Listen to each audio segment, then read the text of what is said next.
नमस्कार। एस्ट्रो गुरु दीपक नमस्कार जैन सर। का सभी दर्शकों को प्रणाम। जी नमस्कार सर, कल्पना जी, नमस्कार। कैसे हैं आपका आप? स्वागत है हमारे चैनल पे। सभी दर्शकों ने हमारे सूर्य और चंद्र के बारे में पहले युति का फल देखा। जी सर, पहले हमने अपनी वीडियोस में बात करी थी कि सूर्य और चंद्र जब बाकी ग्रहों के साथ होते हैं तो क्या परिणाम आते हैं। तो आज हम आपसे जी। बात करेंगे मंगल ग्रह के बारे में। सबसे पहले हम जी। आपसे जानेंगे कि मंगल ग्रह है क्या, और जी। साथ ही साथ अगर ये दूसरे ग्रह के साथ होता है तो क्या परिणाम देता है। बिल्कुल कल्पना जी। सभी दर्शकों को एस्ट्रो गुरु दीपक जैन का प्रणाम। आप सभी को मेरा खूब खूब धन्यवाद कि आपने मेरे वीडियो देखे और पसंद किए। आज हम बात कर रहे हैं मंगल की। जब भगवान शिव का युद्ध अंधकासुर के साथ हो रहा था, तब उनके पसीने की बूंद जो धरती पे गिरी, वहीं से मंगल ग्रह का उत्पत्ति शुरू हुआ। शास्त्रोक्त तुम्हारे कहने के अनुसार उसको भूमि का पुत्र भी माना जाता है। उनके जो अधिदेवता है वो स्कंद देवता माने जाते हैं, और प्रत्यादि देवता है जो पृथ्वी देवता माने जाते हैं। जो पृथ्वी ही उनकी प्रत्यादि देवता भी आती है। मंगल एक पुरुष ग्रह है जिनका विवाह नहीं हुआ ऐसा कहा जाता है। मंगल एक सेनापति भी है, ग्रहों के सेनापति में मंगल का स्थान दिया गया है। मंगल एक आक्रामक ग्रह के रूप में आते हैं जिनका वाहन एक भेड़ है। मंगल अलग अलग राशि में अलग अलग प्रभाव देते हैं, जहां पर भी बैठते हैं वहां की उग्रता बढ़ा देते हैं। उनमें इतना आक्रामक और इतना एनर्जी है कि मंगल वाला व्यक्ति, जो भी कोई मंगल वाला व्यक्ति होगा, वो जीवन के अंत तक कभी भी शांति से नहीं बैठता और अपने आप को कार्य में लगाता रहता है। मंगल दो राशियों का स्वामी है। एक है मेष राशि जो अग्नि तत्व के स्वामी है, एक है वृश्चिक राशि। मेष राशि और वृश्चिक राशि के स्वामी मंगल जो अपने घरों में बहुत अच्छे प्रभाव देते हैं। जब मंगल मेष राशि में होते हैं तो वो खुद की स्वराशि मानी जाती है। स्वराशि में मंगल का प्रभाव काफी पूर्ण और काफी हद से ज्यादा आक्रामक लेवल का देखा जाता है। मेष राशि में मंगल वाला व्यक्ति पूरी ऊर्जावान वाला, क्रियाशील और कार्यशील रहता है। उसके शरीर के अंदर की ऊर्जा इतनी होती है कि उसको सहन करने की ताकत हर एक मनुष्य में नहीं होती। मेष का अकेला रहा हुआ मंगल जब स्वगृही होता है तो किसी ना किसी बड़े पद पे भी आसीन करता है। लेकिन मंगल के पद क्या, जैसे सेना हो गया, सेनापति हो गया, पुलिस डिपार्टमेंट हो गया, आर्मी डिपार्टमेंट हो गया, इंजीनियरिंग डिपार्टमेंट, जहां पर भी तोड़ भांग का काम आता है वहां पर मंगल का काम आ जाता है। चाहे वो हार्ड इंजीनियरिंग हो यानी कि हार्डवेयर इंजीनियरिंग, चाहे वो सॉफ्ट इंजीनियरिंग हो, चाहे कि सॉफ्टवेयर इंजीनियरिंग। मतलब कि आईटी पे भी मंगल का प्रभुत्व उतना ही है। भूमिपुत्र होने से जितनी भी होटल इंडस्ट्रीज है, फूड इंडस्ट्रीज है, उसके ऊपर भी प्रभुत्व मंगल का ज्यादा रहता है। तो आज जिसके मंगल मेष का स्वगृही है या मंगल अच्छे भावों में स्थित है, तो वो मनुष्य कहीं ना कहीं एक लीडर के स्वरूप में आगे भी दिखाई देता है। मेष राशि में बैठा मंगल जिसकी दृष्टि चतुर्थ, सप्तम और अष्टम पे पड़ती होने से मंगल खुद तो एक उच्च अधिकारी बन जाता है, उच्च पद पे आसीन हो जाता है, क्रियाशील हो जाता है, परंतु सुख स्थान यानी कि माता को थोड़ा सा बीमार कर देता है, पत्नी के साथ के संबंधों को सुमधुर नहीं रखता, और अपनी ही आयु के भाव पे वो प्रभाव डालता है। परंतु जो अपनी आयु का भाव है वो उसकी खुद की राशि होने से उसका वहां पर दुष्प्रभाव नहीं रह के उसको दीर्घायु भी प्रदान करता है। द्वितीय स्थान में प्रथम स्थान में यदि जो मंगल सूर्य हम स्थान वाइज युति बताएं या बाद में संपूर्ण युति बता देते हैं, नहीं तो हमारा टाइम ज्यादा चला जाएगा, जी जी जी। है ना। द्वितीय स्थान में बैठा मंगल शुक्र के घर का होता है। मंगल और शुक्र एक दूसरे के विपरीत प्रवृत्ति के ग्रह है। शुक्र स्त्री का कारक भी माना जाता है, मंगल पुरुष का कारक ग्रह माना जाता है। जब वो स्त्री के कारक ग्रह में अपना फल प्रदान करने जाता है, तब वहां पर वो अपना एंगरनेस ज्यादा दिखाता है और अपना प्रभुत्व डालने का प्रयास करता है। होता क्या है, यदि जो वृषभ राशि का मंगल है और वो धन स्थान में है, तो मनुष्य को पैसे के संबंधित कोई ना कोई दिक्कत और समस्याएं खड़ी करता है, परिवार में विवाद खड़े करता है, उसको परिवार से अलग रहने के लिए भी मजबूर कर सकता है। तृतीय स्थान मंगल का पूर्ण पराक्रमी स्थान माना जाता है। तृतीय स्थान वैसे भी पराक्रम भाव है। तृतीय स्थान बुध की राशि मिथुन राशि का माना जाता है। मिथुन राशि में बैठा मंगल पुरुष राशि में पुरुष ग्रह का बैठना उसको पूर्ण प्रभावी बनाता है। जब मिथुन में मंगल बैठता है तो वो अपना पूर्ण प्रभाव देता है, और उस व्यक्ति को हराना या उस व्यक्ति का सामना करना हर एक व्यक्ति की सामर्थ्य से बाहर हो जाता है। यहाँ बैठा मंगल पूर्ण प्रभाव दिखा के अपने आप को काफी उच्च पद पर भी ले जाता है और 1000 के बीच में भी उसको एक अलग सा नेतृत्व और व्यक्तित्व प्रदान करता है। जी। चतुर्थ में बैठा मंगल जो चौथे स्थान में चंद्र के घर में जब बैठता है, कर्क राशि में बैठा मंगल वो बिल्कुल ही विपरीत प्रवृत्ति है। मंगल अग्नि प्रवृत्ति है, जबकि कर्क राशि जल प्रवृत्ति है। इसलिए आम भाषा में कर्क राशि में नीच का मंगल माना जाता है। हालांकि मैं किसी भी देवता को उच्च या नीच का नहीं कहना चाहूंगा, परंतु लोग इसी भाषा को समझते होने से कर्क राशि में जब मंगल नीच का प्रभाव डालता है, तब वो अपनी माता को बीमार करता है, अपने सुख स्थान में हानि करता है, अपनी प्रॉपर्टी में विवाद खड़े करता है। परंतु उसकी दृष्टि जो उच्च स्थान पे होती है, तो उसके सामने उसके कैरियर और प्रगति काफी अच्छी सूचित भी करता है। यहाँ पे कर्क में बैठा हुआ मंगल कर्क राशि में वो कोई ना कोई तरह की समस्या से मनुष्य को पूरे जीवन भर ग्रसित रखता है। पंचम स्थान का कारक सूर्य, सूर्य के घर में आया हुआ मंगल पूर्ण प्रभावी होता है। सूर्य भी अग्निकारक है, मंगल भी अग्निकारक है। सिंह राशि में बैठा मंगल जब वो पूर्ण प्रभावी होता है, तो वहां पर अग्नि की ज्वालाएं एकदम ज्यादा हो जाती है। इसी वजह से जब पंचम में मंगल पड़ता है, मतलब कि पंचम राशि सिंह राशि में मंगल हो, तो उस मंगल की वजह से मनुष्य का जो पढ़ाई पढ़ाई का स्थान कह सकते हैं, प्रेम का जी। स्थान कह सकते हैं, वहां पर विवाद खड़े होते हैं, पढ़ाई में बाधाएं आती है, प्रेम के अंदर कुछ न कुछ उनके दिक्कत आती है। और पुण्य फल का कारक भी यहीं से पंचम स्थान से देखा जाता है। तो यहाँ बैठा मंगल पुण्य भावों में थोड़ी सी कमी लाता है और मनुष्य को अपने पिछले जन्मों के कर्मों का पुण्य फल का प्राप्ति नहीं होता है। छठे स्थान में बैठा मंगल रोग और शत्रुओं पर विजय प्राप्त करता है। छठे स्थान का कारक बुध, बुध की राशि में बैठा मंगल यहाँ पर रोग और शत्रुओं पर विजय प्राप्त करने के लिए काफी प्रभाव दिखाते हैं। लेकिन छठा घर यहाँ से हम कर्जा भी देखते हैं, विदेश गमन भी देखते हैं, और इसकी संपूर्ण दृष्टि जो 12वें भाव में होती है, उस वजह से मनुष्य के खर्चे काफी अधिक भी कर देता है, उसको कर्जे में भी डुबा देता है। यही स्थान ऋण का भी माना जाता है।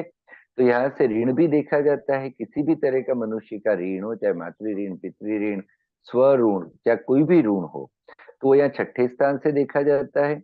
ऋण को निकालने का मतलब कि ऋण से मुक्त होने का सिर्फ और सिर्फ कारक मंगल माना जाता है। इसलिए जब भी स्तोत्र की रचना की गई, तब ऋण मोचन मंगल स्तोत्र की ही रचना की गई, ना कि अन्य कोई ग्रहों की ऋण मोचन की रचना की गई। जो आम भाषा में देखा जाता है, तो राहु केतु की वजह से भी ऋण माना जाता है, पितृ ऋण, मातृ ऋण, परंतु ऋण का मुख्य कारक मंगल माना जाता है। यदि जो मंगल यहाँ पर है और ऋण मोचन स्तोत्र की हर रोज सुबह पाठ किया जाए, तो मनुष्य उसके पिछले कर्मों के ऋणों से मुक्त भी हो जाता है, या जो यहाँ पे मंगल का प्रभाव है। सप्तम स्थान में बैठा हुआ मंगल तुला राशि में बैठने से वहां पर वो पूर्ण प्रभावी होता है। तुला राशि न्याय माना जाता है, ना किसी का उच्च ना किसी का नीच, कोई भी जी। भेदभाव रहित तुला राशि में मंगल अपने आप को एक अच्छा जज साबित कर सकता है, एक अच्छा उच्च अधिकारी साबित कर सकता है, जो किसी में भी भेदभाव नहीं रखता। परंतु जैसे मैंने कहा था कि मंगल अविवाहित है, वो पुरुष ग्रह है और आक्रामक है। इस वजह से सप्तम स्थान जीवन साथी के स्थान में बैठा मंगल विवाह जीवन के अंदर समस्याएं खड़ी करता है। उनका विवाह जीवन एक नहीं रहता, एक से अधिक विवाह के योग भी बना देता है। इसके साथ साथ में विवाह जीवन में कई तरह की बाधाएं खड़ी करता है। यहाँ पे बैठा मंगल धनस्थान के ऊपर पूर्ण दृष्टि होने से पैसों की भी यहाँ पर समस्याएं खड़ी करता है। लग्न स्थान पे पूर्ण दृष्टि होने से खुद के दिमाग को शॉर्ट टेम्पर, जिसको हम कहते हैं, कि आक्रामक लेवल का बना देता है। अष्टम जी। स्थान में बैठा मंगल खुद की स्वगृही वृश्चिक राशि में यदि जो बैठा है, तो वहां पर बैठा मंगल आपके अकस्मात के योग देता है, परंतु पूर्ण आयु भी प्रदान करता है। उस मनुष्य को युद्ध में यदि जो भाग लिया जाए, यदि जो वो युद्ध में जाता है, तो युद्ध में विजयी होता है, परंतु उसके ऊपर खरोंचें बहुत लगती है। जैसे उसके शरीर पे कुछ ना किसी तरह के घाव होना, चमड़ी के रोग होना, घाव से ग्रसित उसका शरीर ज्यादा रहता है, एक्सीडेंट के योग भी उसमें बने रहते हैं, परंतु वो व्यक्ति किसी का भी सामना करने से डरता नहीं है। जैसे मेष राशि का मंगल उग्र स्वभाव का माना जाता है, वैसे ही वृश्चिक राशि का मंगल उग्र स्वभाव तो है, परंतु वो उग्र स्वभाव शांत मन के अनुसार है। उस व्यक्ति के अंदर क्या चल रहा है और बाहर क्या चल रहा है, वो जानना काफी कठिन हो जाता है। धनु राशि में मंगल धर्म भाव का मंगल माना जाता है। गुरु के घर में बैठा हुआ मंगल हर तरह से मनुष्य को अच्छा ही फल प्रदान करता है। यहाँ पे देवों के गुरु गुरुदेव का ये मंगल मान रखता होने से यहाँ पर ये कभी भी दुष्प्रभाव नहीं देता है। यहाँ पर गुरु भी, जो धनु राशि है वो अग्निकारक मानी जाती है, यानी कि मंगल यहाँ पे पूर्ण और अच्छा प्रभाव देता है। धर्म घर होने से और गुरु का भाव होने से यहाँ के मंगल की परिस्थिति को विपरीत नहीं माना गया है, परंतु मंगल की दृष्टि जो 12वीं राशि पे पड़ती है, मीन राशि पे, जो इसकी विपरीत प्रवृत्ति है, वहां पर उसको अशुभ माना गया है, जिस वजह से खर्चों में बढ़ोतरी, स्थानों में परिवर्तन, विदेश गमन योग, ये भी यहाँ से देखा जाता है। 10वें स्थान का कारक मकर राशि होता है। मकर राशि में मंगल उच्च का माना जाता है। शनि के इस घर में मंगल की स्थिति काफी अच्छी बताई गई है। हालांकि शनि की प्रवृत्ति मंगल से विपरीत होने की वजह से मंगल और शनि का योग अच्छा नहीं होता, परंतु मकर राशि इसमें अपवाद है। मकर राशि के अंदर मंगल का बैठना जी। मनुष्य को काफी उच्च पद पे ले जाता है, उच्च अधिकारी बनाता है। सेना का अध्यक्ष, मेजर, कर्नल, पुलिस में कमिश्नर, डीएसपी, ये सब जो लेवल होता है वो मकर राशि स्थित मंगल का होता है। इवन यहाँ तक कि जो भूमि के संबंधित नेता होते हैं वो भी मंगल के अधिकारक होते हैं। जितने भी किसान हैं वो सारे मंगल के अधिकारक होते हैं। तो मंगल यहाँ पर पूर्ण प्रभाव देता है। कुंभ राशि में बैठा शनि के घर में मंगल हर एक तरह से लाभदायक होता है। 11वें स्थान में यदि जो कुंभ राशि में मंगल बैठा है तो मनुष्य को हर तरह से लाभ देगा, परंतु उसकी चतुर्दृष्टि जो धन स्थान पे आती है उस वजह से, और पंचम सप्तम दृष्टि जो इसके संतान और पुत्र भाव पे आती हो, तो संतान के संबंधित समस्याएं खड़ी करता है और पैसे और परिवार के संबंधित ये समस्याएं खड़ी करता है। ये दो चीज के अलावा मंगल व्यक्तिगत सारे भोग उपभोग को पूर्ण करता है और उसको काफी समाज से फायदा भी दिलवाता है। 12वें में बैठा मंगल काफी अशुभ माना जाता है। 12वीं राशि मीन राशि होती है। मीन राशि एक जल प्रवृत्ति की राशि होने से मंगल की विपरीत राशि है, ताकि यहाँ पर मंगल का जो प्रभाव आता है वो शुभ नहीं माना गया है। मंगल की यहाँ से हम दृष्टि देखने जाते हैं तो कन्या राशि, तुला राशि और मिथुन राशि पे पूर्ण रहती है, जिससे इसके भाई और बहन के साथ संबंध मधुर नहीं रहते। कन्या राशि पे रहने से उसकी बीमारी रहती है, पेट के संबंधित ऑपरेशन हो जाता है, होने की संभावना रहती है। सप्तम पे दृष्टि जो विवाह जीवन के ऊपर होती है तो विवाह सुख पूर्ण नहीं मिलता, एक से अधिक विवाह भी होने की संभावनाएं बनी रहती है। अब हम मंगल के अलग अलग ग्रहों के साथ की जो युति है वो क्या फल देगी उसके बारे में थोड़ी सी जानकारी जी। देते हैं। मंगल जब सूर्य के साथ बैठता है, ग्रहों के अधिपति सूर्य यानी कि राजा हुआ और मंगल खुद सेनापति हुआ। सूर्य और मंगल एक मित्र ग्रह है। सूर्य के साथ मंगल का बैठना यानी कि उसको काफी प्रभुत्व वाला व्यक्तित्व प्रदान करना, अग्नि तत्व में बढ़ोतरी होना, यानी कि वो मनुष्य ना तो किसी की सुन सकता है ना किसी की मान सकता है, अपने जिद पे अड़े रहना। उस मनुष्य को समझाना भी हर एक के बस की बात नहीं होती है, उतना उसका व्यक्तित्व और उसका उतना ईगो भी होता है। एक ईगो वाले व्यक्ति के मनुष्य में सूर्य मंगल का ये प्रभाव बहुत देखा गया है। ये प्रभाव अलग अलग घरों के अनुसार अलग अलग इफेक्ट करता है। हालांकि मंगल जहां पर भी बैठता है उसकी आक्रामकता दिखाए बिना रहता नहीं है। यदि जो मंगल का चंद्र के साथ युति होता है तो वैसे दोनों अपोजिट ग्रह हैं, दोनों विपरीत प्रवृत्ति के ग्रह, एक जलदायक ग्रह है और एक अग्निकारक ग्रह है, परंतु चंद्र की जो दिशा है वो अग्नि दिशा मानी गई है और अग्नि दिशा के कारक भी चंद्र माने गए, यानी चंद्र के साथ मंगल का एक मित्रतापूर्ण संबंध है। मंगल और चंद्र की युति एक लक्ष्मी नारायण योग भी कहा जा सकता है। जो मंगल की प्रभुत्वता में चंद्र आके बढ़ोतरी करता है। यदि जो यही मंगल शुभ भावों में पड़ा हो, 3, 6, 11 में हो, तो मंगल काफी अच्छा धन प्रदान करने वाला होता है, आकस्मिक धन प्रदान करने वाला बनाता है। लॉटरी, सट्टा, शेयर मार्केट, ये सब जो व्यवस्था है उसमें ये शुक्र के साथ में मंगल चंद्र की युति काफी फल प्रदान करने वाली देखी गई है। मंगल के साथ बुध की युति, बुध मंगल से विपरीत ग्रह है। बुध एक व्यापारी है, मंगल एक सेनापति है। मंगल और बुध का साथ में बैठना इन दोनों के एक दूसरे के गुणों को कम करने के बराबर है। मंगल और बुध साथ में बैठता है तो एक व्यापारी व्यापारी नहीं रहता और एक सेनापति सेनापति नहीं रहता। क्यों? कि सेनापति में व्यापारी गुण नहीं होने चाहिए, जबकि वो तोल मार के जबकि वो जोड़ तोड़ के साथ में आ जाता है तो वो अपनी खुद की प्रेस्टीज के ऊपर एक धब्बा लगाने के बराबर हो जाता है। मंगल बुध की युति को शुभ माना नहीं गया है। बुध एक वाणी का कारक होने से मंगल के साथ बैठने से उसके अंदर नीच शब्दों का प्रयोग, आक्रामकता, बहनों के साथ के खराब संबंध, ये सब भी देखे गए हैं। मंगल और गुरु का योग एक अच्छा और राजयोग माना जाता है। गुरु के साथ मंगल कभी भी अशुभ फल प्रदान करने वाला नहीं बनता, वो हमेशा गुरु का मान रखने वाला बनता है। गुरु के साथ यदि जो मंगल बैठा है तो व्यक्ति बड़े और बुजुर्गों की सेवा करने वाला होगा, अपने गुरुओं की सेवा करने वाला मिलेगा। अपने से जो भी पद से उच्च पद वाले व्यक्ति है उन सबको, उन सबका मान सम्मान करेगा। जब जब भी गुरु और मंगल की युति हो, गुरु और मंगल साथ में हो, तो व्यक्ति एक बुद्धिशाली के साथ में सामर्थ्यवान भी होता है, जिसको हम एक अच्छा धर्म का अधिकारी भी कह सकते हैं। मंगल और शुक्र की युति, पुरुष और स्त्री की युति हुई। मंगल और शुक्र की युति जब साथ में बैठती है तो मनुष्य के जीवन में एक से अधिक स्त्री आने की संभावना बढ़ जाती है। जी। इसी तरह से स्त्री की कुंडली हो तो एक से अधिक पुरुष आने की संभावना बढ़ जाती है। एक से अधिक प्रेम संबंध, अनैतिक संबंध, इसका कारक भी ये मंगल और शुक्र ही माना जाता है। हालांकि जब स्त्री और पुरुष मिलते हैं तो वो एक पूर्ण भाव में माना जाता है। तो मंगल और शुक्र की युति उसको एक अच्छा आर्टिस्ट, कलाकार भी बनाता है। उसके पास पैसे की कभी कमी नहीं रखता।